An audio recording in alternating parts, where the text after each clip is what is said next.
Hello everyone, welcome to Chapter 4, Developmental Psychology Throughout the Lifespan. In this chapter, we examine how individuals grow and develop from newborn through adulthood and death using major developmental theories that guide mental health nursing practice and NCLEX-style thinking. By the end of this chapter, you should be able to identify major theories of personality development, identify developmental tasks across the lifespan, recognize outcomes of ineffective development, and identify the 5 stages of death and dying. These outcomes directly reflect Chapter 4 objectives. Developmental psychology focuses on human growth and development across the lifespan. Important Chapter 4 reminder: developmental theories are general guidelines, not strict rules. Individuals develop at their own pace, influenced by biology, environment, relationships, and life experiences. As nurses, we apply these theories to understand behavior, coping, and emotional responses. Sigmund Freud was the first major developmental theorist. He believed that personality is complete by age 12, behavior is largely unconscious, development is psychosexual in nature. Although controversial today, Freud's work is foundational and referenced throughout Chapter 4. Freud described 3 parts of personality. The id seeks immediate gratification and focuses on self. The ego balances the id with reality. The wait-a-minute function. The superego represents conscience, morals, and values. NCLEX point from Chapter 4, right and wrong are determined by the superego. Freud believed that ineffective personality development results in unconscious behaviors that may appear later in life. In nursing, this theory helps explain anxiety, defense mechanisms, maladaptive behaviors. Freud's theory is historical, but still important for understanding behavior. Erik Erikson expanded Freud's work by adding an emotional and social component. Unlike Freud, Erikson believed development occurs across the entire lifespan. Each stage includes a developmental task, written as opposites, such as trust versus mistrust. Chapter 4 emphasizes that Erikson's tasks involve emotional fluctuation. Examples include trust versus mistrust, autonomy versus shame and doubt, identity versus role confusion, integrity versus despair. Successful completion promotes healthy coping. Failure may result in emotional difficulties. Erikson's theory is highly applicable to nursing.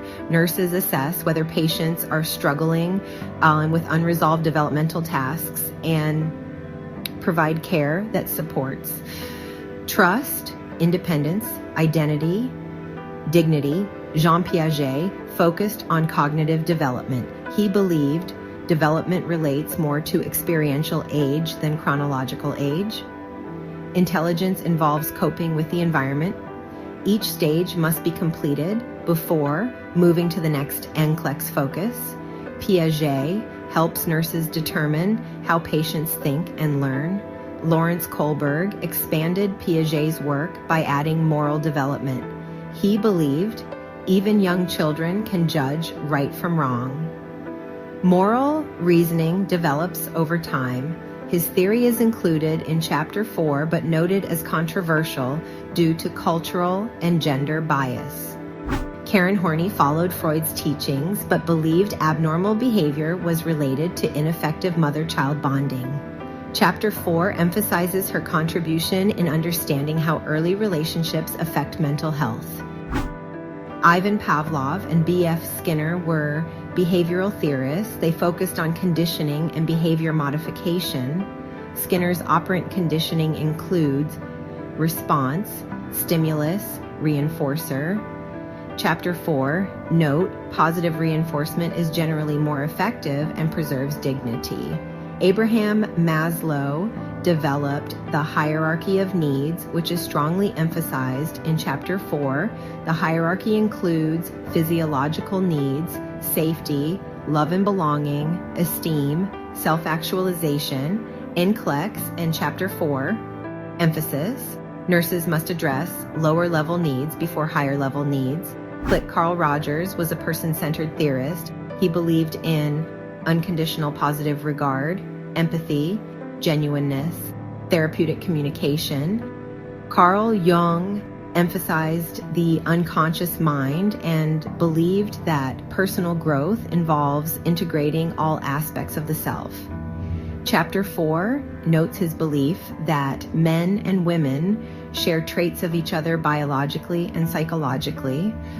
Elizabeth Kubler-Ross was a leader in the study of death and dying. She identified the 5 stages of death and dying, which are emphasized in Chapter 4. The 5 stages are denial, anger, bargaining, depression, acceptance. Chapter 4, an NCLEX reminder, stages are not linear and individuals may move back and forth between stages. Chapter 4 emphasizes that nurses should accept patient emotions, avoid judgment, provide presence and support, use therapeutic communication. The goal is support, not forcing acceptance. Chapter 4 identifies potential outcomes of ineffective development, including mistrust, poor parent-child relationships, regression and neuresis, eating disorders, depression, fear of death.